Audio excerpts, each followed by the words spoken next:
warahmatullahi wabarakatuh. Eee, Selamat pagi untuk sahabat Haksama. Saya manggilnya izin sahabat Haksama saja. Izinkan saya memperkenalkan diri terlebih dahulu. Saya Hilda Salsabila, mewakili teman-teman Haksama untuk mendampingi pada acara pagi hari ini. Seperti itu. Pagi hari ini, jadi nanti kita bertemu dengan Mbak Yara. Nah, yang mana Mbak Yara udah kita ketahui di pamflet. Mbak Yara tuh nama beliau tuh Betari Aktris Sayara. Usianya termasuk masih muda, terbilang muda, domisilinya Yogyakarta. Nah, kegiatan beliau tuh founder dan CEO Mami Psikologi. Nah, awal-awal ini saya izinkan ya ngobrol-ngobrol ringan terlebih dahulu sebelum memulai acara secara serius. Nah, udah di-share screen sama teman-teman panitia. Oke, saya buka terlebih dahulu. Bismillahirrahmanirrahim. Pertama-tama marilah kita panjatkan puji syukur kepada Allah yang telah memberikan kita nikmat kesempatan yang akhirnya kita bisa berkumpul pada kesempatan kali ini, belajar bersama di agenda rutin dari Haksama, Bu. Nah, semoga pada kesempatan kali ini kita bisa mengambil ilmu sebanyak-banyaknya dari narasumber pada kali ini. Dan tak lupa kita haturkan sholawat serta salam kepada Nabi Agung Nabi Muhammad SAW, yang karena dari beliau lah kita mengharapkan mendapat syafaat di yaumil akhir nanti. Oke, ya izinkan saya untuk memperkenalkan narasumber yang luar biasa pada kesempatan kali ini. Yang pertama, dari nama beliau, namanya aja menarik banget. Betari Aktris Sayara, Sukmaraja SPSI. Nah, jadi sarjana psikologi, usianya 25 tahun, domisili Yogyakarta, aktivitasnya saat ini, baru saya baca padahal. Oke, saya buka sendiri aja. Aktivitas beliau saat ini itu istri dan ibu 2 anak. Wah, Masya Allah. Masih muda, udah punya 2 putra. Terus namanya ada Nausin dan Rausyan. Mungkin nanti Mbak Yara bisa kenalin juga putra-putranya. Terus founder dan CEO dari Mami Psikologi, Mami Psikologi, owner dari Nausin Gift, dan karya beliau itu buku Mami Psikologi, Being a Wonderful Wife and Mom, dan buku antologi 9 Pasutri Nuraga 9 Sejoli. Ini gabung atau saya? Nah, IG beliau itu Aktris Sayara. Bisa di kepo-kepoin Mbak Yara. Nama panggilannya beliau tuh Yara. Nah, riwayat akademik benar S1 Psikologi, UGM angkatan 2014. Wah, sangat muda ya. Angkatan 2014. Motivasinya Quran Surat Ar-Rod ayat 11. Coba kita cari Quran Surat Ar-Rod ayat 11.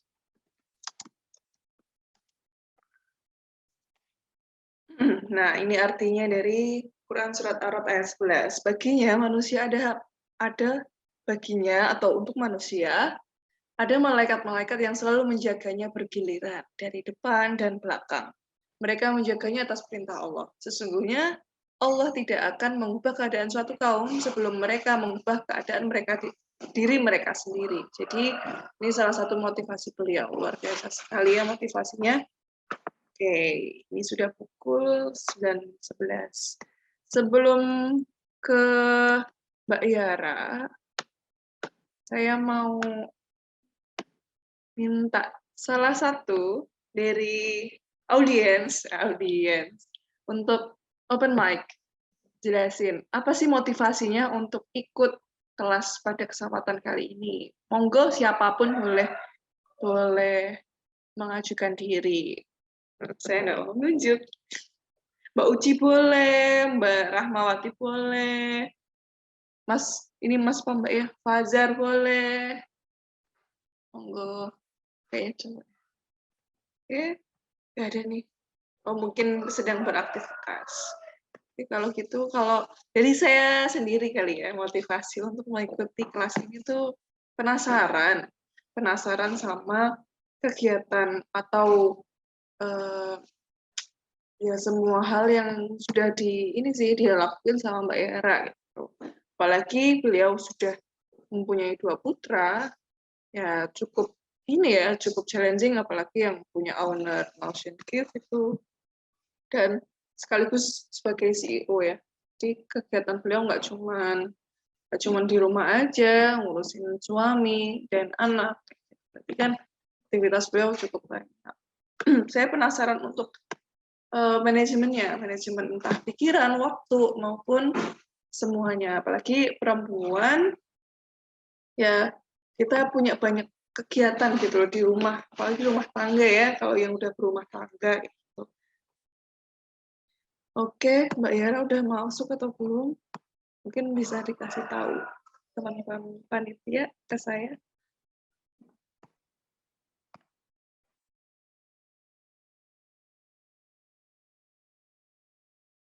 Oke, ya alhamdulillah Mbak Yara udah masuk. Alhamdulillah. Oke, kalau begitu tidak perlu berlama-lama, waktu dan tempat saya persilahkan kepada Mbak Yara. Silakan Mbak Yara.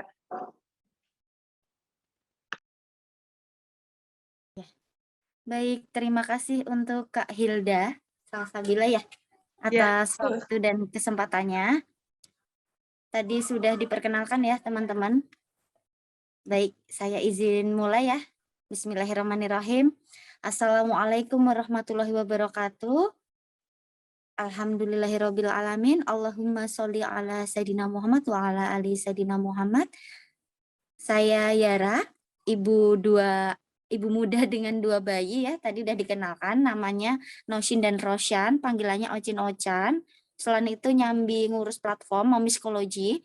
Teman-teman bisa cek di Instagramnya ya @momiskologi. Insyaallah itu platform kesehatan mental untuk ibu dan calon ibu untuk semua muslimah kayak gitu. Nah, pada pagi hari ini saya diminta tolong oleh teman-teman Haksa Mabuk ya untuk sharing terkait peran terbaik pasca berkeluarga ya. Mungkin boleh minta tolong untuk share screen dari panitia. Saya sudah kirim ininya ya. Ya, menemukan peran terbaik pasca berkeluarga. Oke. Itu foto akad nikah saya yang sangat sederhana dilakukan ketika hari wisuda saya ya. Jadi tanggal 29 Agustus 2018 saya wisuda pagi hari, sore harinya melangsungkan akad nikah. Nah, jadi itu bersama suami saya Mas Alfat Indonesia. Oke, lanjut. Nah, ini tadi ya motivasi yang selalu saya pegang dari dulu sampai sekarang ya. Quran Surat Ar-Rod ayat 11. Tadi cuplikannya sudah disampaikan dan kemudian di bagian ini kalimat terakhir ini, sesungguhnya Allah tidak akan mengubah keadaan suatu kaum sebelum mereka mengubah keadaan diri mereka sendiri. Nah, jadi dulu saya itu ceritanya hijrah gitu ya, baru belajar agama ketika kuliah gitu tahun 2015 dan itu benar-benar belajar dari nol semuanya sampai di titik sekarang pun saya juga masih belajar terus gitu. Jadi motivasi yang menguatkan saya ini kalau kita nggak mau berubah ya Allah nggak akan mengubah keadaan kita. Jadi ya jangan berharap hidayah itu datang, jodoh itu datang, rezeki itu datang kalau kita nggak berusaha, kalau kita nggak menjemputnya gitu. Makanya Allah memerintahkan untuk semua kaumnya itu mengubah keadaannya gitu. Baru Allah akan memberikan apa yang telah kita ikhtiarkan gitu. Nah, erat kaitannya dengan status saya sekarang sebagai seorang ibu, ini pepatah yang sudah sangat terkenal ya. Ibu adalah madrasah, bila engkau persiapkan dengan baik, maka engkau tengah mempersiapkan sebuah bangsa yang bermartabat. Kita semua fitrahnya seorang wanita itu akan menjadi istri ibu ya, Walaupun tidak semuanya Allah berikan karunia menjadi seorang ibu gitu. Tetapi ada baiknya gitu ya kita untuk terus belajar dan berusaha untuk menjadi ibu yang terbaik, ibu yang cerdas, ibu yang selalu belajar gitu. Karena ya generasi kita tuh ada di tangan wanita, ada di tangan ibu. Oke, lanjut. Nah, jadi di sini saya akan nah ini ya, mengejar cintanya nih. Ini sebelum kita sampai ke apa ya, melangkah lebih jauh lagi. Jadi kita coba renungkan ini dulu ya, mengejar cintanya. Dalam hadis riwayat Al-Bukhari Muslim, apabila Allah Subhanahu wa taala mencintai seorang hambanya, dia memanggil Jibril, sesungguhnya Allah mencintai si fulan, maka cintailah dia. Maka Jibril mencintai hamba itu, lalu Jibril berseru kepada penduduk langit, sesungguhnya Allah mencintai si fulan, maka cintailah dia. Maka seluruh penduduk langit mencintai hamba itu. Kemudian orang itu pun dijadikan bisa diterima oleh penduduk bumi. Nah, ini hadis ya. Jadi Allah itu kalau udah cinta sama kita, kalau Allah udah mencintai seorang hambanya, Allah akan memerintahkan Jibril untuk mencintai juga. Kemudian Jibril memerintahkan seluruh penduduk langit untuk mencintainya, dan seluruh penduduk langit mengatakan, menyampaikan kepada penduduk bumi bahwa hamba ini dicintai kita semua gitu. Nah, jadi untuk apa ya? Untuk apa kita berlelah-lelah mencari cintanya manusia, mencari penghargaan, apresiasi dari manusia semata, sedangkan kalau kita mengejar cintanya Allah, maka kita akan mendapatkan semuanya. Jadi fokusnya adalah supaya Allah ridho, supaya Allah cinta, supaya Allah senang sama kita gitu. Insya Allah nggak akan capek kalau tujuan kita adalah Allah gitu ya. Oke, baik lanjut. Nah, jadi di sini saya akan menjelaskan gitu ya proses-proses untuk memberikan peran terbaik pasca berkeluarga itu, perjalanan saya dari awal hijrah atau sebagai muslimah gitu ya, sebagai hamba Allah, sebagai anak, sebagai seorang muslimah waktu itu masih single, kemudian nanti menjadi istri, ibu, dan sampai detik ini gitu. Nah, yang selalu kita pegang ya sebagai umat muslim itu adalah ilmu, iman, dan amal ya. 3 hal ini sangat penting sekali untuk selalu kita jadikan patokan gitu ya dalam hidup gitu. Pedoman dalam hidup bahwa kita harus berilmu, beriman, dan beramal. Dengan cara yang pertama cinta Allah dan Rasulullah Shallallahu Alaihi Wasallam. Diwujudkan dengan apa? Dengan ibadah, melakukan kewajibannya dan menjauhi larangannya gitu ya. Banyak rutin rajin ibadah, mau wajib, sunnah, kemudian zikir, sholawat, dan semua yang kita lakukan dilandaskan karena Allah. Karena kita cinta Allah dan kita berteladankan Rasulullah Shallallahu Alaihi Wasallam gitu ya. Nah, kemudian yang kedua, perbanyak membaca buku. Nah, ini yang selalu kenapa saya bisa sampai di titik sekarang gitu juga karena saya sangat suka membaca buku gitu ya dari kecil sudah dikenalkan buku dari orang tua, dari kakek saya, semuanya pecinta buku gitu ya. Bahkan suami saya juga gitu, semuanya mencintai buku gitu. Jadi saya memiliki pemikiran-pemikiran yang bisa membuat saya lebih baik, kemudian bisa melihat dunia lebih luas dan sebagainya itu dari buku. Dan bisa membuat saya jadi lebih baik juga itu dari buku gitu ya. Jadi kalau kita kurang membaca, sekarang kan nggak hanya dari buku ya, bisa dari sosmed juga, tapi yang bagus ya dari website, artikel, jurnal, dan sebagainya. Intinya perbanyak membaca. Nah, insya Allah kita akan lebih objektif, lebih open mind gitu ya. Nah, kemudian ini untuk meningkatkan ilmu kita ya. Yang ketiga, berkontribusi pada lingkungan gitu. Mau dimanapun kita, usahakan untuk melakukan dan memberikan yang terbaik. Contoh, semasa misal teman-teman masih sekolah atau masih kuliah gitu, ya berusahalah yang terbaik gitu untuk memberikan sesuatu di lingkungan teman-teman, di sekolah atau di masyarakat atau di kampus atau misal di asrama gitu. Ketika sudah menikah, berikan yang terbaik untuk keluarga, untuk tetangga, dan sebagainya sampai nanti di masyarakat umum gitu ya. Nah, kemudian yang keempat berakhlak baik. Jadi saya selalu tekankan gitu, mau soleh, cerdas, banyak prestasi, amalnya di mana-mana, tapi kalau akhlaknya minus itu menghapus seluruh kebaikan itu ya. Jadi kan kalau kata Rasulullah kan yang pertama itu adalah akhlak gitu ya. Karena akan sia-sia kalau tidak dibarengi dengan akhlak yang baik. Jadi fokusnya adalah akhlak gitu. Pun dalam memilih circle gitu, memilih teman gitu, jangan hanya lihat luarnya aja, jangan hanya lihat oh dia keren ya, oh dia anaknya ini, oh dia prestasinya baik atau sebagainya. Wah, soleh banget gitu. Tetapi akhlaknya kurang itu kayak ya gimana gitu gitu. Jadi yang paling utama dalam kita melakukan kegiatan sehari-hari dan memilih lingkungan itu adalah akhlak ya. Jadi akhlak ini penting banget gitu. Oke, lanjut.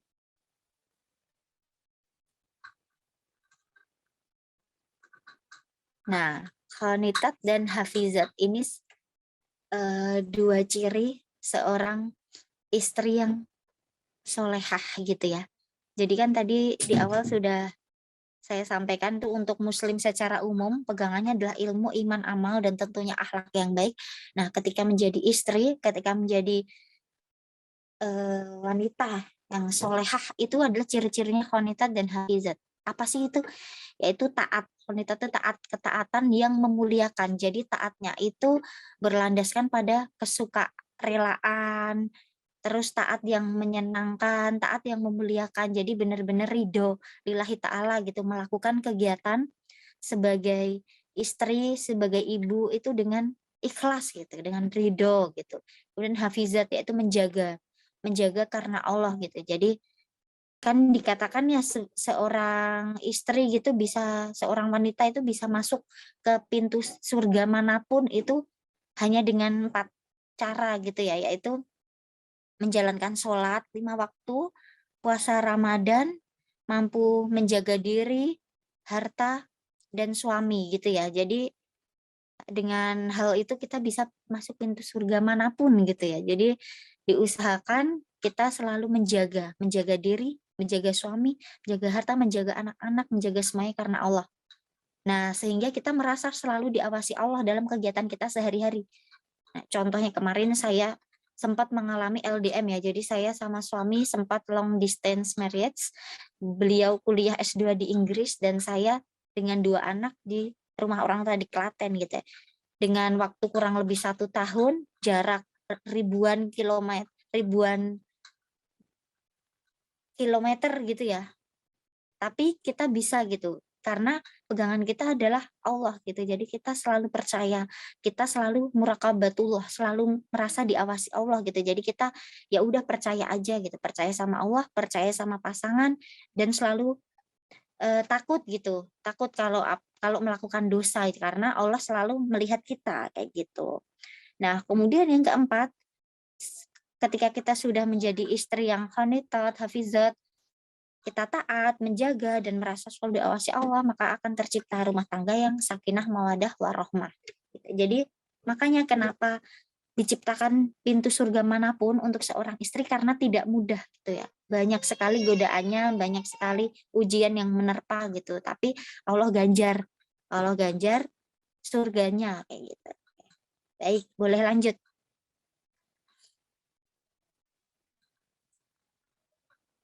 Nah, tadi ya kita udah membahas sebagai seorang muslimah, sebagai seorang istri, kemudian kita lanjut ke menjadi seorang ibu gitu ya.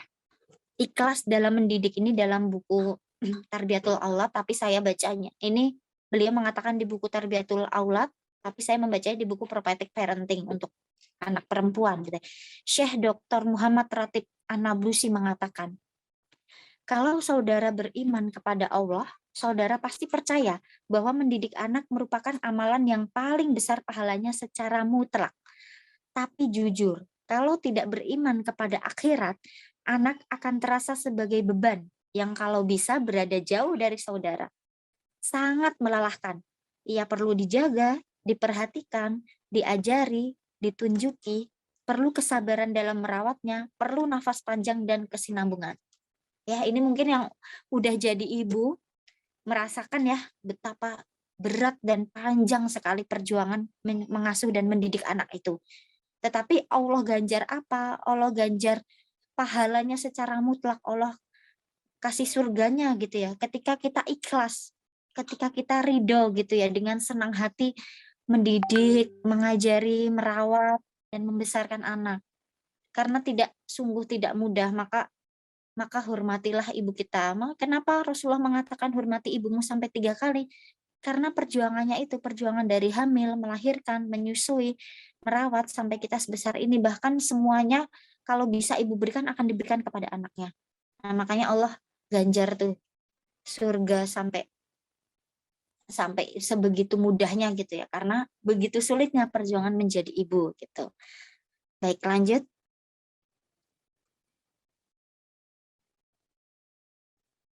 Nah, ibu bahagia, sehat mental, dan berdaya. Ini foto anak saya ya, Nosin dan Rosen ketika masih bayi gitu. Nah, ini tagline saya, kenapa saya membuat platform Momiskologi, yaitu platform kesehatan mental ibu dan calon ibu, adalah karena seorang ibu itu harus bahagia, harus sehat mental, dan berdaya.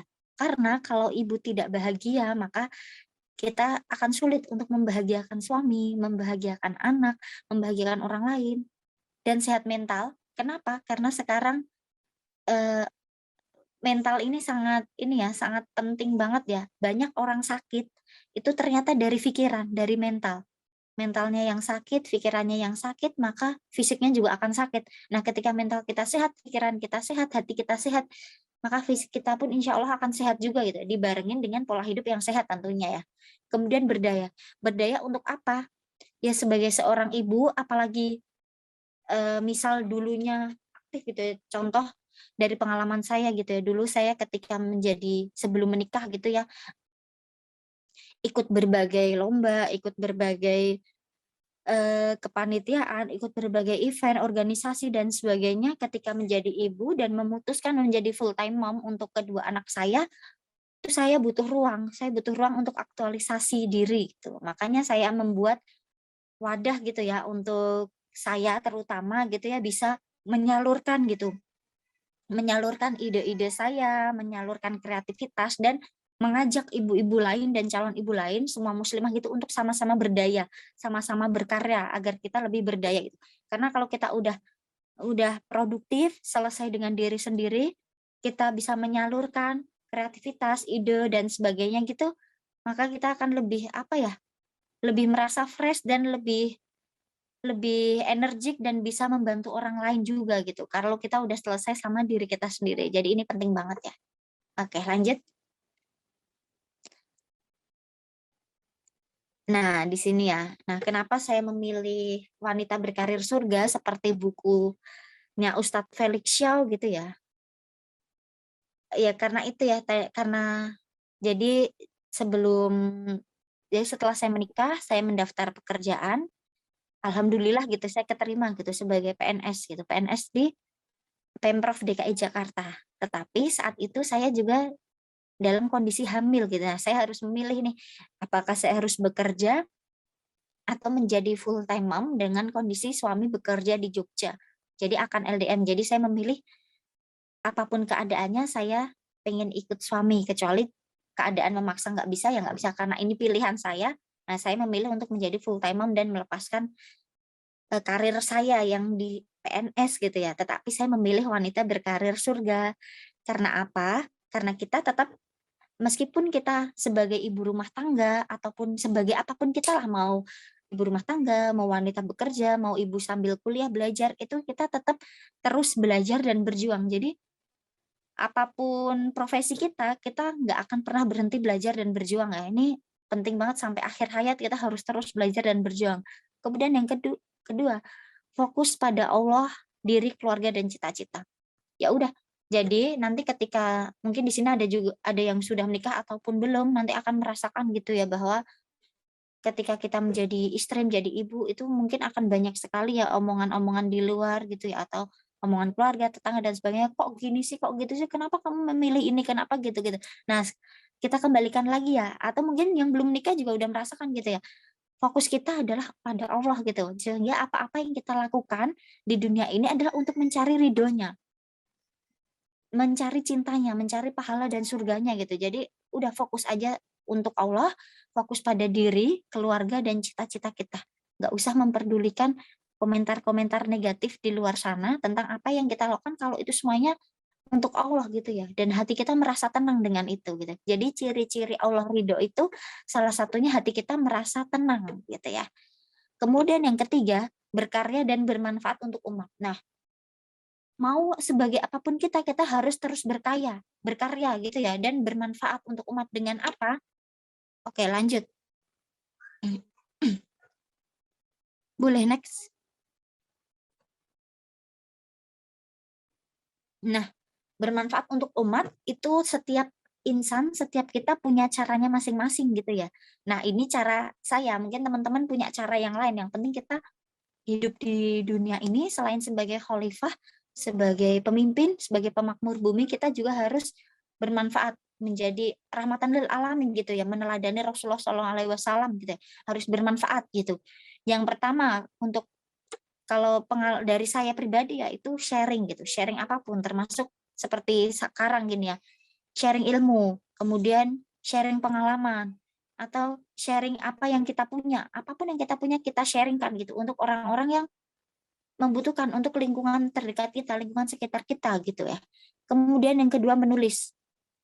Nah, silahkan gitu jika teman-teman memiliki apa ya, ide-ide pemikiran atau apa, tulislah gitu. Atau ketika teman-teman galau gitu, daripada apa ya, share-share status galau gitu di sosmed, ya lebih baik kita tuangkan gitu di notes HP atau di sebuah buku, terus kita jadikan karya gitu ya. Jadi menulis itu mengalirkan gitu, mengalirkan rasa-rasa, mengalirkan segala pikiran, ide, rasa, dan insya Allah gitu bisa bermanfaat untuk kita baca ulang atau orang lain baca hikmahnya gitu ya.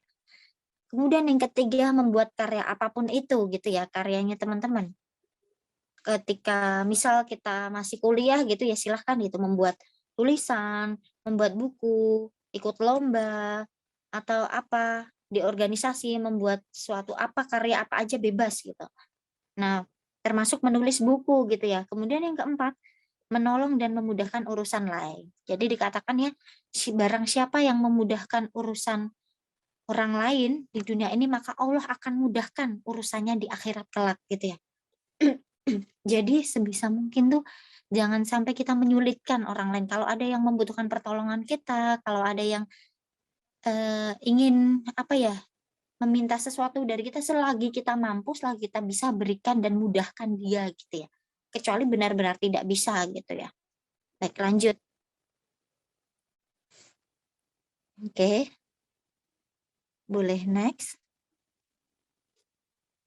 Nah, ini salah dua karya tadi ya, ketika dijelaskan karya yang saya tulis selama LDM ya, jadi dalam keadaan hamil anak kedua dan long distance marriage dengan suami yang sangat jauh, dengan keterbatasan saya sambil mengurus platform psikologi, saya usahakan untuk tetap berkarya gitu ya. Saya menulis buku bersama tim dan beberapa MOMA ya, member psikologi gitu, berjudul Being a Wonderful Wife and Mom, yang pertama. Kemudian yang kedua bersama 9 pasutri lain yang Masya Allah gitu ya, berkarya di bidangnya masing-masing, dengan berjudul Nuraga 9 Sejoli gitu ya.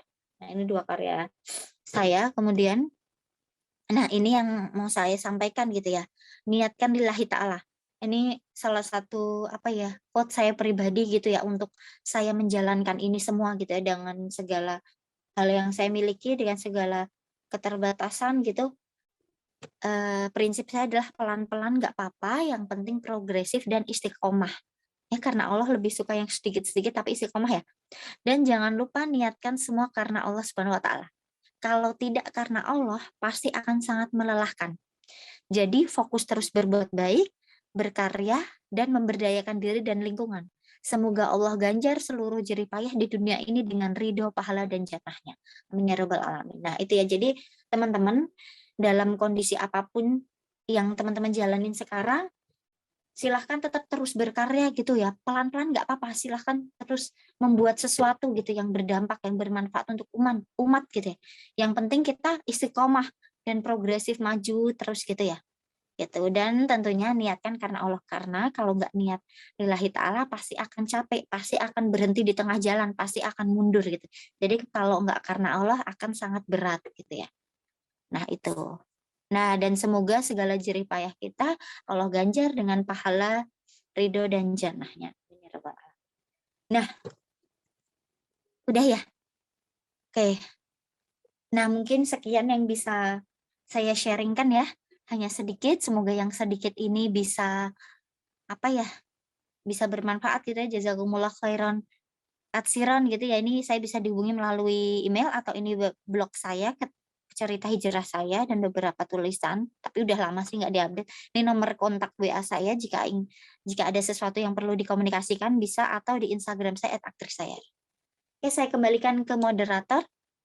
Mohon maaf jika banyak salahnya, seutuhnya karena saya, dan apabila ada lebihnya itu dari Allah Subhanahu wa taala. Akhirul kalam, wassalamualaikum warahmatullahi wabarakatuh. Waalaikumsalam warahmatullahi wabarakatuh. Masya Allah sekali. Alhamdulillah udah banyak nih yang bertanya. Oke, terima kasih Mbak Yara atas ilmunya, luar biasa sekali sih. Dan saya banyak belajar dari materi yang Mbak Yara sampaikan kayak gitu. Karena ya baru aja alhamdulillah saya diberikan amanah baru. Kayak ya memang sih betul sekali. Ada banyak pilihan ketika misal contoh tadi Mbak Yara berkorban ketika sudah diterima jadi PNS, tapi berkorban untuk memutuskan melepaskan PNS seperti itu. Masya Allah, luar biasa sekali. Gimana langsung ke sesi tanya jawab aja kali ya Mbak Yara. Boleh. Ini dari Kak Ihsan. Izin bertanya Kak, bagaimana cara agar kita tidak berkonflik dengan anak? Anak marah, ngambek, dan lain-lain. Ini benar juga sih Kak. Kayak contohnya mungkin ini Mbak, kayak apa namanya, anak tantrum kayak gitu kan, kadang juga bikin kita pengen marah juga ya, kayak dia marah-marah kita jadi pengen ikut marah atau gimana. Nah itu mungkin Mbak Yara punya pengalaman yang bisa diceritakan. Mungkin langsung dijawab dulu kali ya Mbak. Gimana tadi? Mungkin apa? Yang satu dulu. Jadi ini, gimana caranya agar kita tidak berkonflik dengan anak kayak gitu, anak marah, ngambek, yang mungkin akhirnya memicu kita jadi pengen ikut marah kayak gitu. Mbak Yara pasti ada tipsnya. Oke, baik. Izin sharing juga, tapi saya juga masih belajar ya, anak saya masih kecil juga, masih usia 2,5 tahun dan bayi, dan tentunya di sedang usia tribal tuh ya, jadi emang lagi aktif-aktifnya dan suka tantrum juga, maksudnya gitulah ya, banyak hal yang bikin menguji kesabaran gitu ya, seperti tadi ya kata dalam pepatah tadi juga ya, quote tadi ya, bahwa sangat berat gitu ya menjaga anak. Nah ketika anak seperti itu, sebagai orang tua apa sih yang bisa kita lakukan? Yang pertama, sebenarnya ada prinsip tenang dan tunda gitu ya. Jadi kayak 3T. Saya lupa satunya apa ya? Tenang, tunda, tahan. Jadi intinya ketika anak marah, ngambek atau apa, kita tenang dulu, sabar dulu, dan hentikan gitu. Hentikan segala aktivitas gitu. Apalagi misal kita sedang melakukan apa, hentikan, kita fokus ke anak, biarkan dulu anak menyelesaikan gitu ya, menuntaskan emosinya, kita peluk. Kalau anak saya biasanya ketika tantrum gitu, saya angkat atau peluk, itu langsung diam. Jadi sebenarnya dia cuma cari perhatian gitu ya. Jadi ya udah, kita misal biasanya cari perhatian karena orang tuanya sibuk. Misal ngelihat orang tuanya sibuk main HP gitu, atau ngelihat orang tuanya sibuk sama sama anaknya yang lain, sama adiknya dia ya misal gitu, atau dia butuh, intinya anak itu butuh perhatian ya ketika ngambek, caper gitu ya, ngambek, tantrum dan sebagainya. Jadi kita tenang dulu, hentikan segala aktivitas, peluk dia, atau misal dia masih ingin menangis, biarkan sampai selesai, baru kita posisikan diri setara sama anak gitu ya. Terus kita tanya, kenapa? Adik sedih, adik marah gitu. Kenapa kok nangis? Kayak gitu. Nanti biasanya dia akan cerita, kalau sudah bisa cerita, kalau belum ya pasti dia akan ya udah diam aja gitu. Kemudian kita peluk akan tenang kembali gitu ya. Jadi kuncinya adalah ya udah sabar, tenang, hentikan segala aktivitas dan dengarkan dia gitu ya. Peluk, biasanya dipeluk aja atau digendong udah tenang. Tapi kalau masih nggak tenang ya udah tunggu sampai dia selesai gitu ya. Nah, kalau kitanya nggak sabar, kalau kitanya nggak bisa atau udah kayak capek banget gitu, ya udah kita minta tolong, kalau ada orang lain kita minta tolong ke orang lain untuk mengatasi anak kita gitu. Jadi kita mundur dulu, kita misal pergi dulu ke kamar atau kemana, menenangkan diri, karena kalau enggak nanti jatuhnya kita juga akan meluapkan emosi ke anak gitu ya. Jadi kita minta tolong dulu ayahnya misal, atau misal ada kakeknya, neneknya, atau ada babysitternya atau siapa, intinya kalau ada orang lain kita tolong itu dipegang dulu, kita menjauh dulu lah, kita menenangkan diri. Itu misal cara yang pertama tadi nggak bisa ya. Jadi kita ambil jeda dulu, tarik nafas, ketika tenang baru kita gendong, angkat anaknya kayak gitu. Itu ya, jadi tadi caranya seperti itu. Sabar, tenang, tunda, hadapi. Kalau enggak bisa didelegasikan ke orang lain sampai kita tenang gitu ya.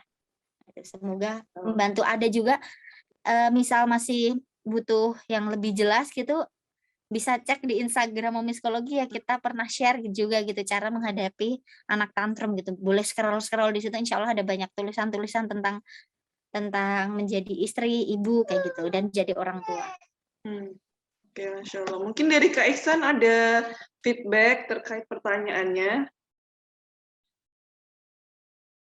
Oke, kalau belum mungkin malah ini saya ada feedback dari situ, Kak Yara, Mbak Yara.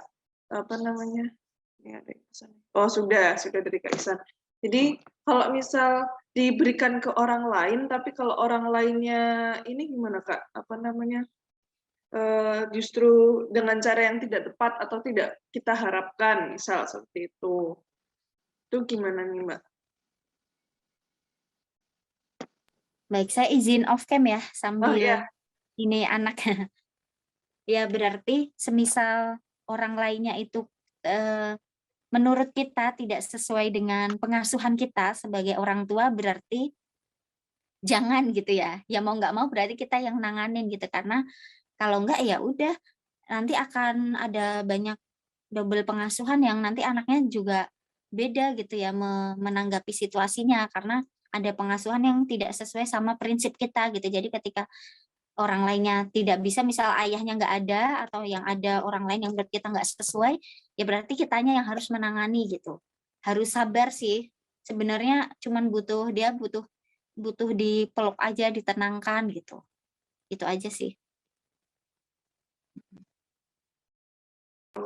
Mungkin bisa lanjut ke pertanyaan selanjutnya ya Mbak ya. Jadi ini ada pertanyaan yang bertanya gimana cara Mbak Yara untuk membagi waktu khususnya untuk mengurus rumah tangga dan berdaya di ranah publik. Kan itu tantangan tersendiri juga ya Mbak ya. Iya, ini cara memanage waktunya gitu ya.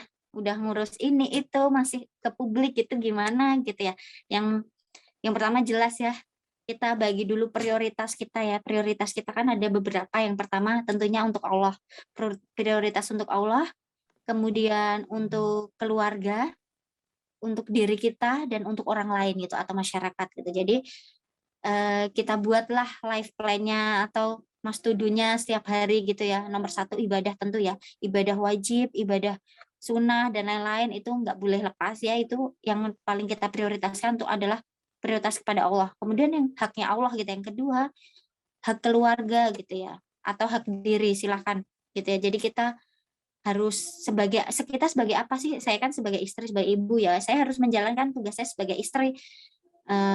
Menjaga diri, menjaga anak-anak, menjaga rumah, melayani suami, merawat anak-anak dan sebagainya itu ya yang prioritas kedua. Kemudian ketiga, kita bisa mengurus diri kita sendiri gitu ya. Jadi kita bisa self care, intinya kita bisa istirahat sejenak lah ketika anak-anak tidur, atau ada waktu luang sedikit kita bisa sambil baca buku, nulis, buat konten atau apapun gitu yang bisa merefreshkan, atau sekedar hiburan, nonton podcast dan sebagainya, dengerin podcast gitu ya.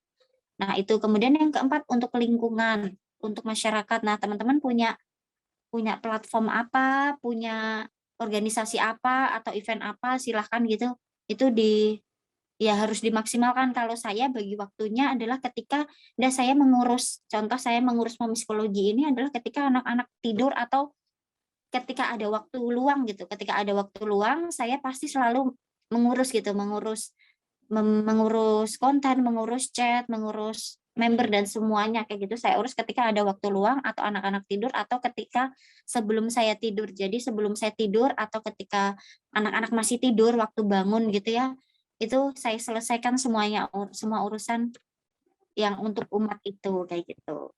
Itu sih, jadi kita bagi-bagi waktunya dan tentunya kerjasama sama suami, harus komunikasi gitu ya. Suami harus dukung, harus support gitu ya, harus support apapun aktivitas kita, bukan memaksa, tapi ya kan suami tahu ya kita perannya sebagai apa, dan suami meridoi, ya udah, kalau suami udah ridho maka suami akan membantu gitu. Kalau suami saya alhamdulillah sangat sangat ridho gitu ya jika saya berkontribusi gitu ya untuk umat, dan dia mendukung ketika saya melakukan sharing atau seperti ini, atau ketika saya mengurus platform dan sebagainya, beliau akan gantian gitu menjaga anak gitu, menjaga anak, atau ya intinya memberikan ruang untuk saya tetap berdaya dan bermanfaat gitu. Itu sih. Oke, Masya Allah sekali. Bagaimana Mbak Nimah Hauna? Mungkin ada feedback terkait ini.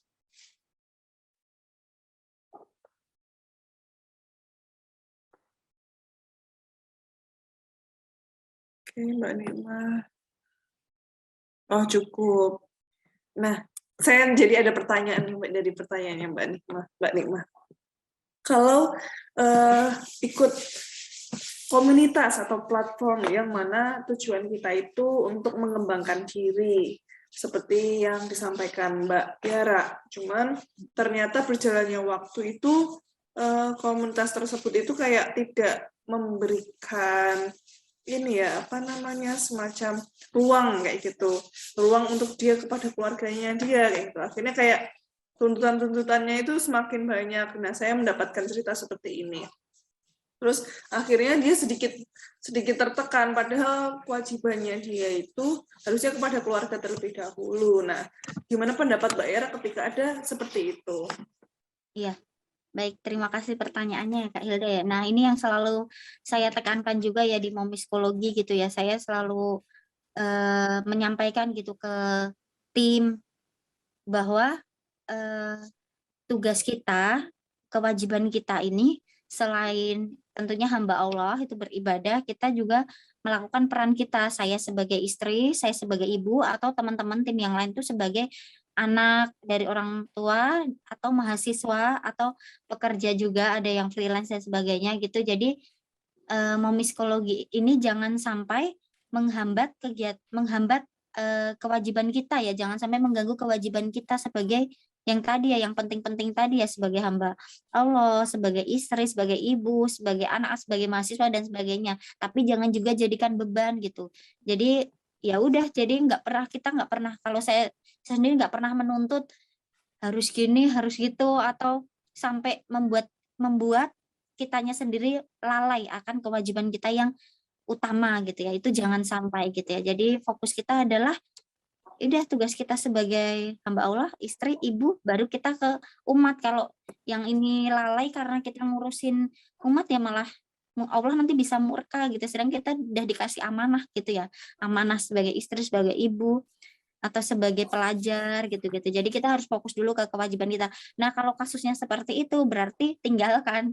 Jangan sampai hal tersebut melalaikan kita dari kewajiban utama kita. Nah, itu jatuhnya nanti zolim ya, zolim sama diri kita sendiri, zolim, Allah nanti akan marah gitu ya, kalau ngapain kamu gini, melakukan ini itu sampai melupakan keluargamu. Banyak ya, banyak terjadi bahkan, atau berkarir dan sebagainya sampai melupakan keluarga, melalaikan kewajibannya di keluarga, padahal tugas utama kita adalah ya sebagai itu hamba Allah, sebagai istri, sebagai ibu, atau sebagai suami, sebagai ayah, baru kita keluar ya, mencari nafkah.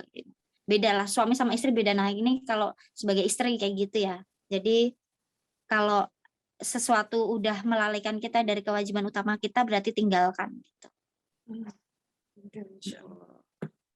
Masya Allah sekali, oke. Oke, kita lanjut ya Mbak ya. Ini mulai ada beberapa pertanyaan yang muncul. Bagaimana dari Kak Zaki Papua, bagaimana pembagian antara suami dan istri dalam mendidik anak, Kak? Nah, mungkin bisa disampaikan Mbak Era. Baik. Nah, kalau ini perlu banget nih ya ikut, teman-teman bisa ikut kelas Fitrah Based Education almarhum Ustadz Hari Santosa atau kelasnya Bang Aat, Ustadz Adrianur Ruswi ini psikologi beberapa kali ya mengundang beliau gitu, dan ada resumenya, teman-teman bisa cek ya di Instagram kami gitu.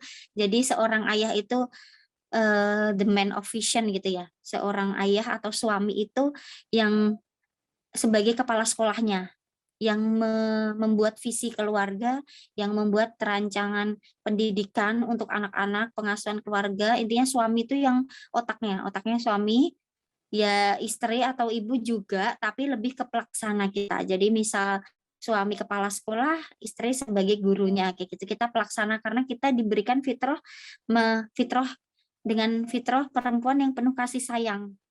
Seorang istri, seorang ibu itu udah dikaruniai Allah gitu, penyayang gitu. Makanya kalau tanggung jawab istri anak dikasih ke ayah itu jarang sekali yang bisa selengket selekat ibu gitu, karena udah fitrahnya beda gitu. Jadi ayah yang buat visinya, ayah yang buat rancangan pendidikan pengasuhannya, ibu yang melaksanakannya. Tapi dalam prakteknya kita tetap sama-sama ya untuk mengurus tapi mungkin lebih besar saya untuk mengurus hal-hal yang perintilan anak-anak gitu, tapi untuk pendidikan kita berdua gitu ya. Dan ayah mungkin lebih ke hiburan juga untuk prakteknya gitu. Jadi misal ayah itu bagian biasanya ini semuanya relate, pasti ayah itu bagian senang-senangnya, ibu pasti bagian yang capek-capeknya gitu ya. Tapi kalau soal pendidikan kita bareng-bareng gitu sih.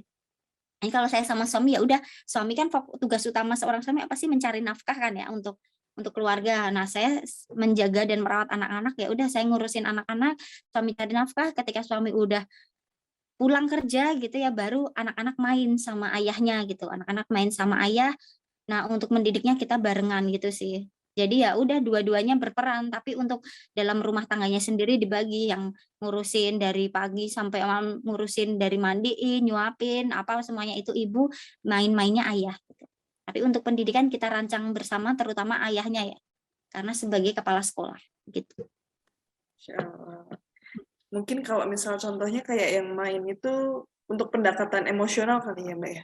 Iya, ya jadi lebih biar anak tuh ada sosok ayah, jadi teladan kan. Jadi katanya kalau anak perempuan itu dia lebih baik tuh dekat sama ayah ketika usia anak-anak sampai remaja kan. Anak laki-laki lebih dekat sama ibu supaya dia dapat sosok seorang ayah dan seorang ibu gitu ya. Jadi ketika kecil anak laki-laki dekat sama ayah sama ibu juga, tapi ketika dia mulai remaja dia harus sering cerita ke ibunya. Kalau anak perempuan pas kecil dekat sama ayah ibu, tapi pas remaja lebih dekat ke ayah supaya dia dapat sosok laki-laki. Kan banyak ya kasus kenapa anak-anak perempuan pada bergantung sama laki-laki lain, contohnya pacaran dan sebagainya, yang tidak baik itu karena dia biasanya kurang sosok ayah, nggak ada sosok teladan, dan dia tidak dekat dengan ayahnya.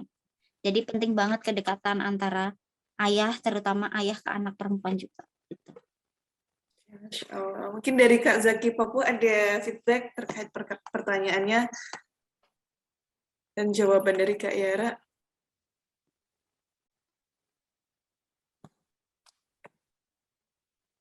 Ya, mungkin sedang beraktivitas. Oke, kita lanjut ya Mbak Yara ya. Ini ada pertanyaan menarik juga dari Mbak Latifah. Bagaimana sih Kak cara kita sebagai orang tua memberikan informasi atau pengetahuan kepada anak yang akan masuk fase balik? Mungkin ini menarik ketika dia mulai bertanya-tanya Kak, kali Mbak ya, kayak contohnya kok bisa sih punya adik kayak gitu, atau itu kan menuju ke arah sana. Nah itu bagaimana sih cara penyampaiannya Mbak Yara ketika anak bertanya seperti itu? Menuju fase balik kan berarti usia di atas 11 tahun kali ya. Nah, itu kita udah kan seperti pola pengasuhan Ali bin Abi Thalib ya, ketika 0 sampai 7 gitu anak sebagai raja, 7 sampai 14 sebagai sahabat, 14 7 sampai 14 gitu dia apa sih, pelayan gitu ya, 14 sampai 21 gitu sebagai sahabat. Mohon nanti dikoreksi ya jika salah ya. Jadi intinya ketika masuk usia balik itu anak kan udah paham ya, udah bisa dikasih tahu gitu, nggak apa-apa dikasih tahu secara ilmunya seperti apa, dan usahakan jujur gitu ya ke anak itu, jujur karena anak masuk usia balik itu udah bisa berpikir logis gitu ya. Jadi dia udah tahu gitu apa yang udah tahulah ini ada sesuatu yang mau dia lagi kepo-keponya dan dia sudah paham gitu. Jadi baiknya diberitahu, diajari gitu secara jujur dengan sesuai ilmunya, tapi juga enggak yang langsung frontal gitu. Misal pertanyaannya yang aneh-aneh gitu ya, itu ya perlu caranya dengan yang bahasa sehalus dan sebaik mungkin gitulah. Tapi yang penting kuncinya komunikasi sama anak itu ibaratkan dia orang setara sama kita lah ya, sahabat, dan sejujur mungkin gitu. Jujur namun dengan bahasa yang kita sesuaikan dengan pemahaman anak gitu sih. Jadi saya dapat belajar gitu, jangan biasakan nggak jujur gitu ya sama anak ya, walaupun anak misal belum ngerti pun usahakan untuk tetap jujur gitu, tapi tinggal bahasanya aja disesuaikan gitu. Apalagi masuk usia balik udah paham ya, udah bisa dikasih tahu. Gitu sih. Ya, Masya Allah. Mungkin Mbak Latifah ada feedback terkait pertanyaannya. Ya, jadi tawanan gitu ya. Jadi kalau usia 7 sampai 14 itu anak sebagai tawanan. Jadi dia udah bisa diajarin, bisa diajak mandiri gitu. Menuju balik gitu. Jadi udah bisa diajak komunikasi sebagai teman, sebagai adik gitu ya. Kalau di atas 14 sampai 21, di atas 21 udah bisa menentukan jalan hidupnya sendiri gitu. Udah bisa dilepas lah. Sebenarnya 14 juga udah bisa dilepas sih, tapi kalau menuju balik kan belum ya, berarti udah bisa diajak ngobrol sebagai sahabat. Ya, Masya Allah. Mbak, kalau ketika ada pertanyaan kita belum tahu atau kesulitan untuk menjawabnya, itu kira-kira gimana Mbak ya? Oh, ketika ada anak bertanya tapi kita nggak tahu gitu ya jawabannya apa. Cari dulu gitu ya. Saya juga anak saya kan belum di fase itu ya. Kita cari informasinya dulu. Biasanya ya kita bilang aja, waduh, ibu juga belum tahu. Coba ibu cari tahu dulu ya gitu. Jadi kita juga belajar terus kan sebagai orang tua gitu. Nggak terus kita jawabnya asal atau bohong gitu, enggak ya, kita cari tahu dulu. Kalau cerita orang tua yang anaknya udah besar-besar gitu juga cari tahu, belajar lagi gitu. Nah, mumpung sekarang anak-anak kita masih kecil atau misal ada yang belum menikah ya kita belajar terus. Kalau nanti suatu saat anak bertanya sesuatu yang kita nggak paham, ya kita juga belajar. Jadi sama-sama belajarlah orang tua dan anak gitu. Kita cari tahu dulu juga ilmunya di buku atau dengan guru kita gitu. Oke, ini mulai ada pertanyaan lagi nih Mbak. Menarik.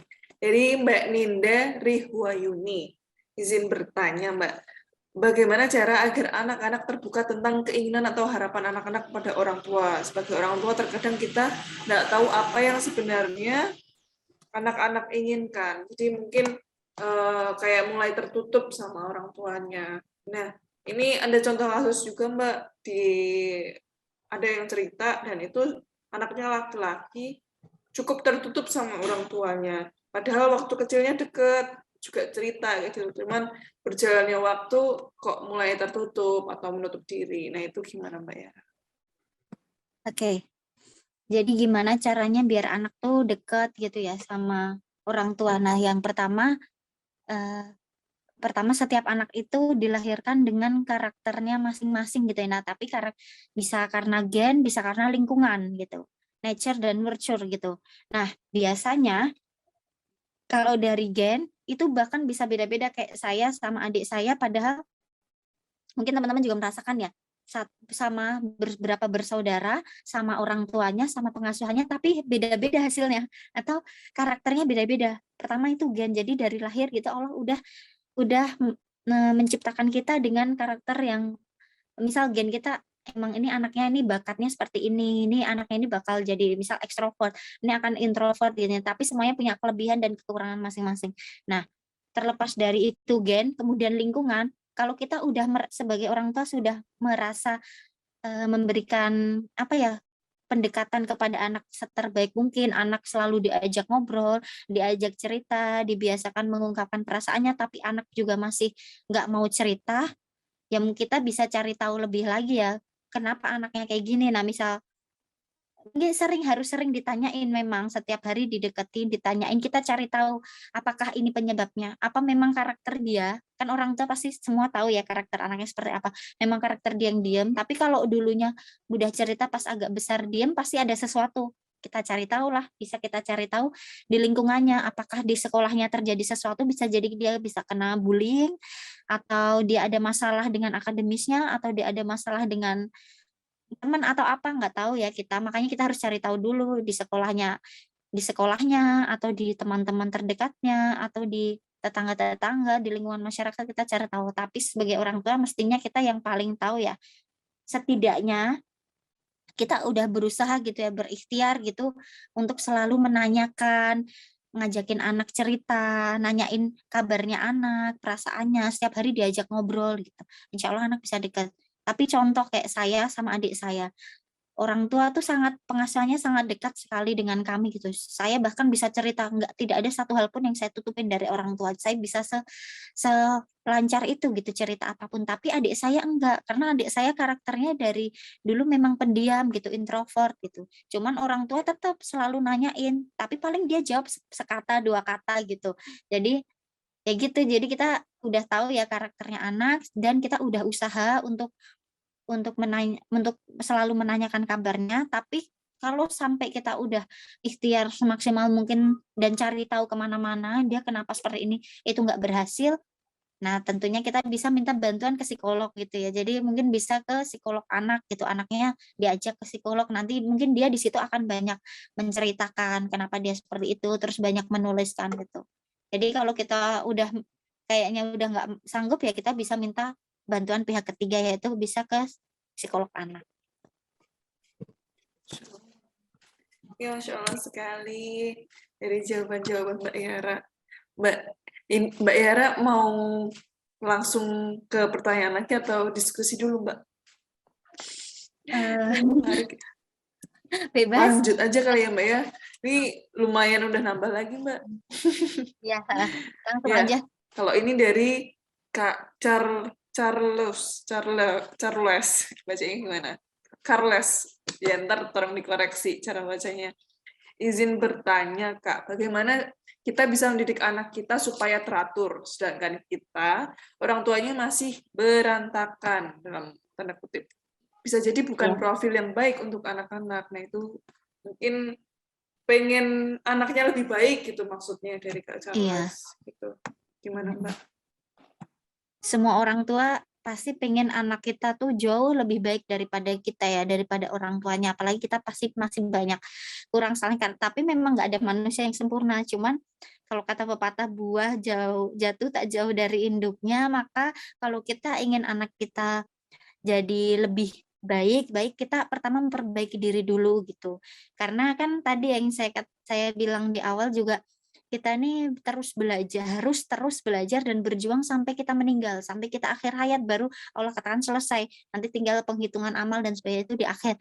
Tapi selama di dunia ya kita berusaha dulu, karena anak itu melihat.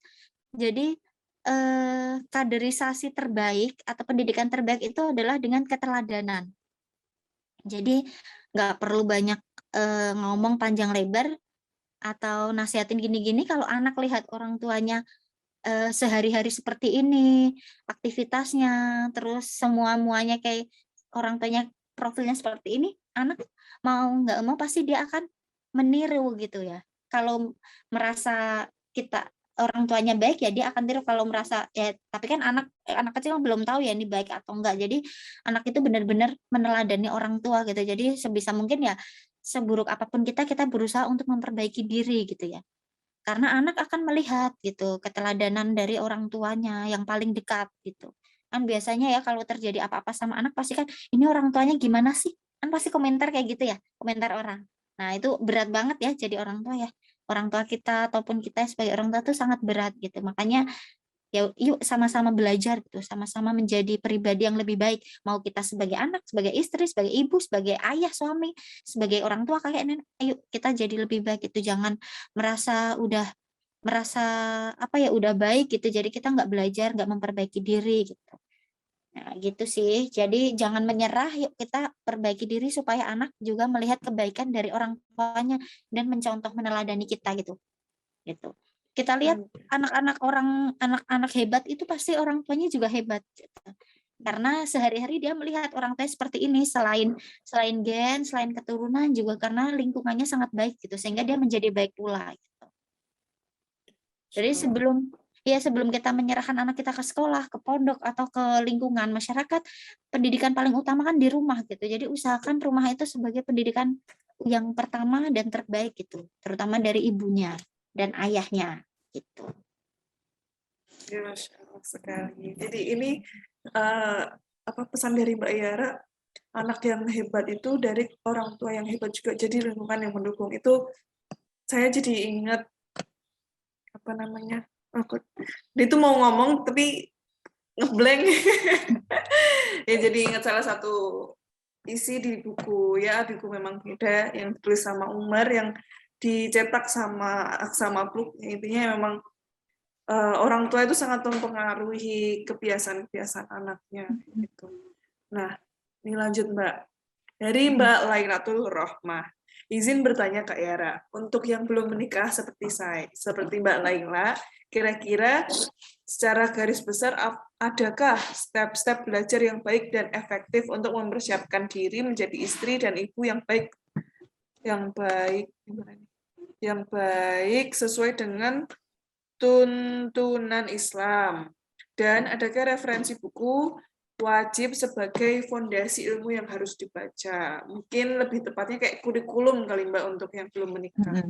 Ya. Ya. Oke, pertanyaannya sangat bagus ya dan sangat penting gitu.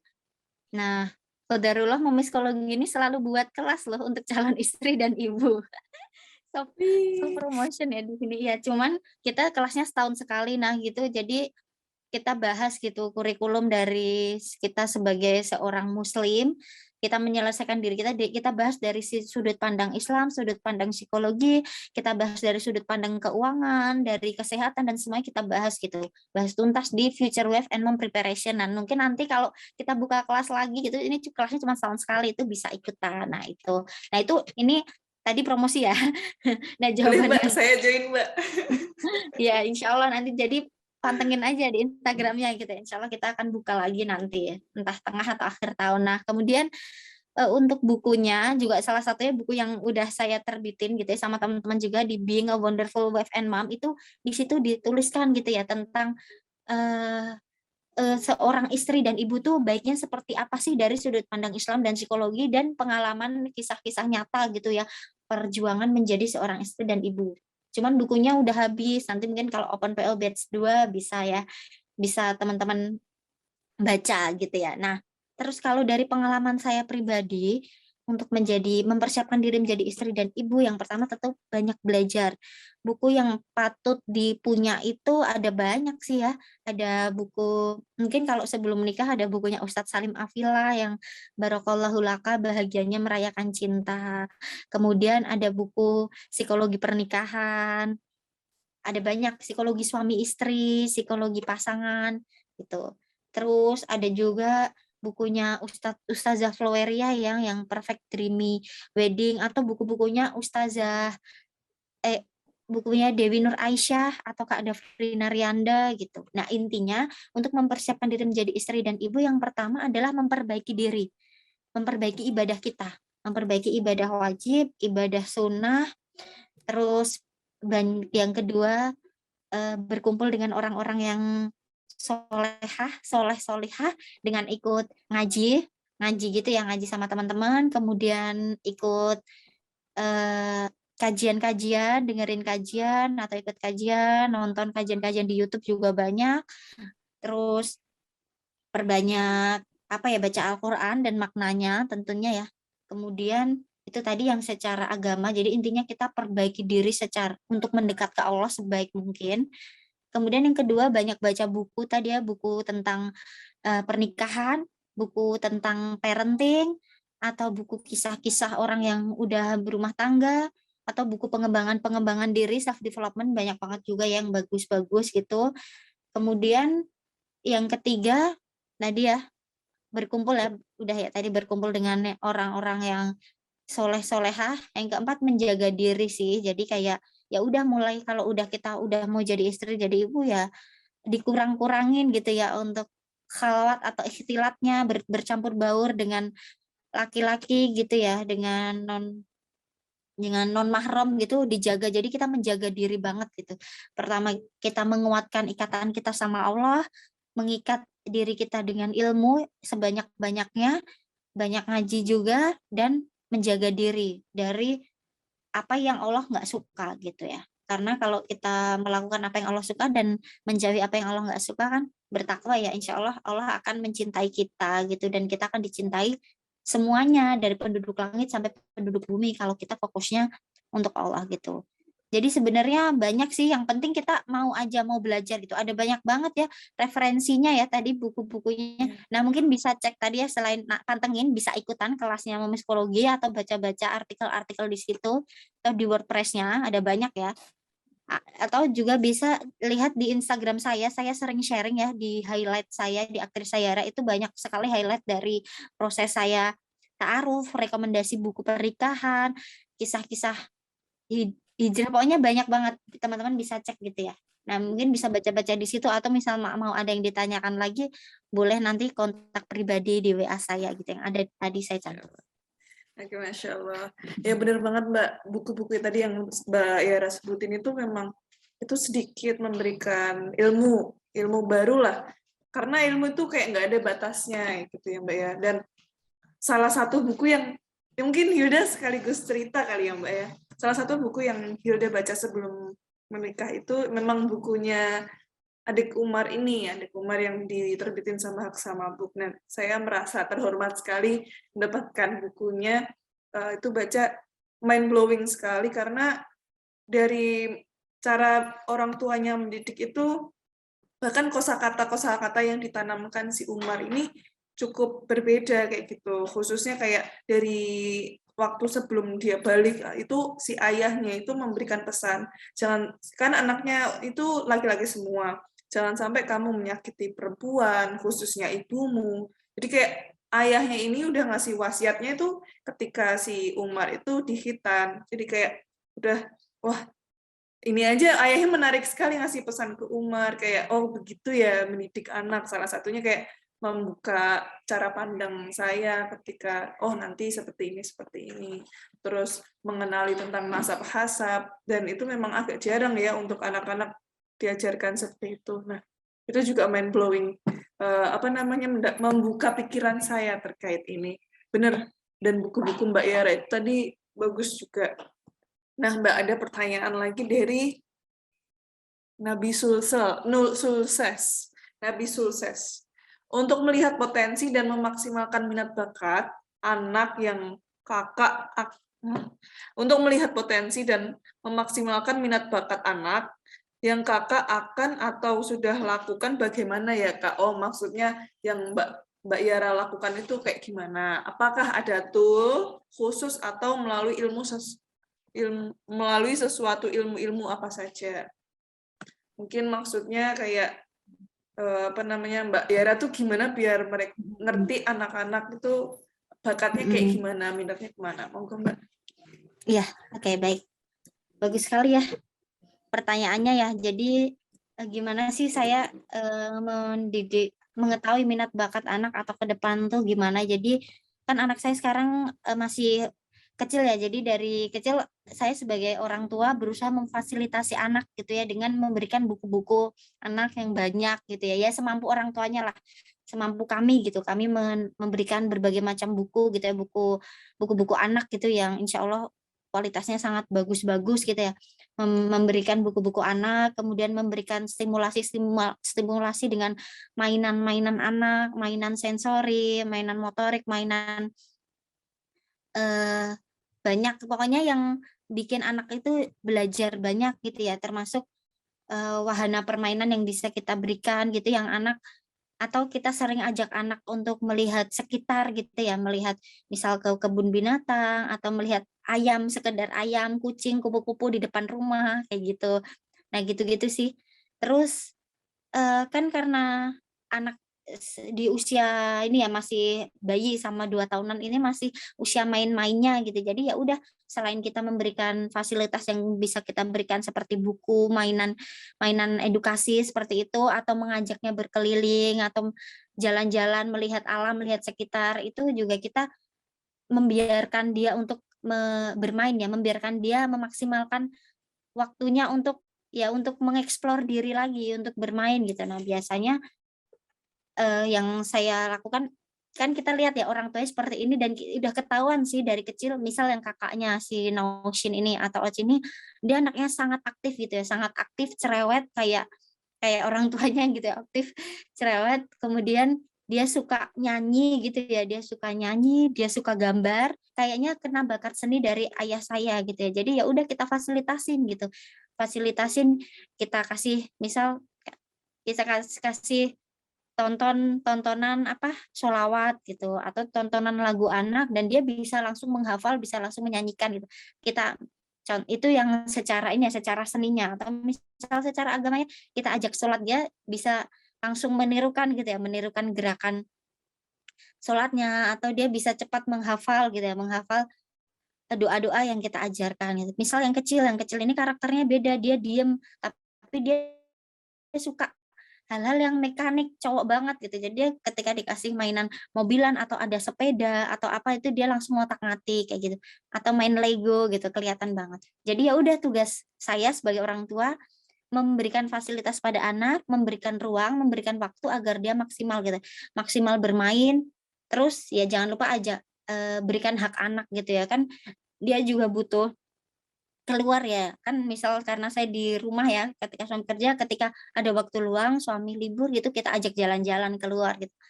Kayak kemarin saya habis dari pantai gitu ya, kita lihat alam gitu, atau nanti kita sesekali ke kebun binatang, gitu-gitu sih. Nanti sambil berjalan waktu misal anak ini seperti pengen gitu, atau udah kelihatan nih arahnya kemana, ya udah kita fasilitasin semampu orang tua gitu. Asal balik lagi ya, kita sesuai sama prinsip dan pengasuhan yang ingin kita terapkan itu. Kalau saya sih, yang anak-anak saya yang penting mau jadi apapun itu terserah selama dia tetap kuat gitu ya, tetap landasannya tuh kokoh dari kita, dari rumah gitu udah kuat imannya gitu. Jadi udah nggak goyah lagi gitu soal iman sama Allah, soal ibadah dan nggak goyah, tapi silahkan mau jadi apa-apa, yang penting tetap baik, tetap bermanfaat, dan ibadah nomor 1, itu sih. Masya Allah. Nah, alhamdulillah Mbak, ternyata tepat sudah di penghujung agenda. Nah, Masya Allah. Tapi Hilda sangat ini ya, sangat mendapatkan ilmu yang fresh kayak gitu Mbak. Dan baru saja Hilda udah ini Mbak, udah follow IG-nya Mbak Yara dan IG-nya Mami Psikologi. Masya Allah. Langsung. Ya, alhamdulillah, terima kasih Mbak Yara atas ilmunya. Sebelum Hilda tutup, mohon izinkan Mbak Yara untuk memberikan sedikit closing statement. Oke, closing statement-nya tadi ya udah, sebenarnya udah banyak ya di yang saya sampaikan juga, cuman gini aja deh, mau jadi apapun kita, peran apapun kita saat ini, yang penting semuanya itu niatkan karena Allah, harus lillahi ta'ala, dan teruslah belajar gitu ya, berjuang sampai akhir hayat. Nggak usah pedulikan komentar negatif gitu, misal ada orang-orang yang berkomentar atau ingin menjatuhkan atau tidak suka dengan kita, selama apa yang kita lakukan itu hati kita tenang, tidak sesuai, hati kita tenang sesuai dengan syariat agama, tidak melanggar norma hukum, masyarakat dan sebagainya, majulah terus. Karena yang menentukan hidup kita adalah Allah gitu. Jadi ya udah, kalau tujuan kita karena Allah, insya Allah nggak akan lelah gitu ya. Jadi ya udah, semangat terus, maju terus, pantang mundur gitu sih. Masya Allah sekali. Nah, untuk teman-teman dan sahabat-sahabat Aksa Mabuk yang sudah bersedia memberikan pertanyaan, meluangkan waktunya, dan ternyata ada pertanyaan belum terjawab, nanti Mbak Yara mungkin berkenan kalau misal ada pertanyaan yang belum terjawab dikirimkan via WA atau chat, nanti biar dikirimkan panitia lewat grup atau semacamnya. Iya boleh, Oke. nanti ini aja, kalau masih ada pertanyaan boleh dikumpulkan, dikirim ke WA saya, nanti akan saya balas ke panitia gitu. Atau Betul. misal mau WA pribadi ke saya juga boleh kok. Oke, boleh. Oke, mohon maaf untuk teman-teman atau sahabat Daksa Mabuk yang sudah bertanya tapi belum berkesempatan untuk dijawab sama Mbak Yara. Kan tetapi pasti akan ada, bukan akan ada ya, selalu ilmu itu akan selalu tetap ada gitu, nggak ada batasnya.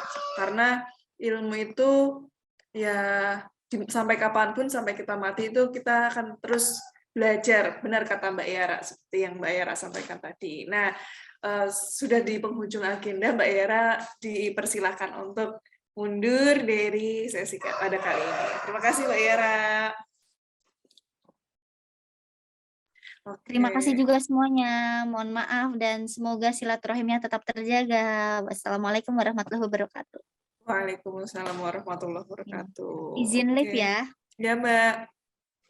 Oke, untuk teman-teman atau sahabat jangan keluar terlebih dahulu karena ada pengumuman, yaitu promo khusus momen setelah webinar ini dalam rangka menyambut bulan Ramadan.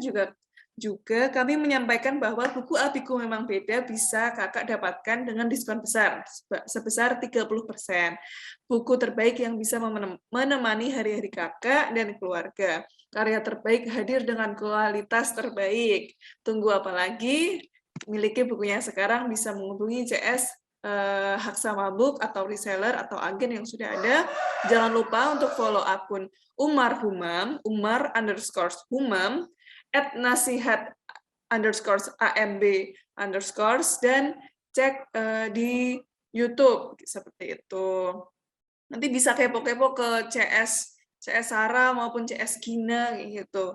Nah, nanti tanyain apa aja informasi terkait mungkin kelas-kelas seperti ini yang free selanjutnya, atau ada produk apa aja yang baru. Sepertinya ada informasi terbaru, kalau nggak salah buku yang keempat yang saya sampaikan tadi itu mau launching lagi kalau nggak salah ya. Cuman nanti bisa di cross check ke teman-teman dari Haksa Mabuk. Nah, dan ini ada informasi lagi, yaitu kolaborasi umum, kabar gembira untuk seluruh pembaca Abiku Memang Beda, spesial untuk komunitas, sekolah, perpustakaan, pondok pesantren, dan sejenisnya di seluruh Indonesia. Dari Haksama membuka untuk berkolaborasi bersama tim Abiku Memang Beda dalam sebuah kegiatan maupun kerjasama, baik yang online maupun offline. Nah, mari bersama membagi inspirasi dan menebarkan kebaikan untuk seluruh makhluk Allah Subhanahu wa Ta'ala. Untuk informasi lebih lanjut, bisa menghubungi CS Haksama, CS Ahmad, Sarah, maupun Gina. Seperti itu. Oke. Nah, seperti itu dari saya, informasi yang dititipkan dari teman-teman Haksama Mabuk. Nah, sudah di penghujung acara, izinkan saya untuk menutup forum. Kurang lebihnya saya mohon maaf, karena sebaik-baiknya manusia adalah yang bermanfaat, dan setidaknya saya berusaha untuk bermanfaat untuk teman-teman semuanya, dan dari Haksa Mabuk. Karena pastinya buku ini buku yang luar biasa. Sekian dari saya, wassalamualaikum warahmatullahi wabarakatuh.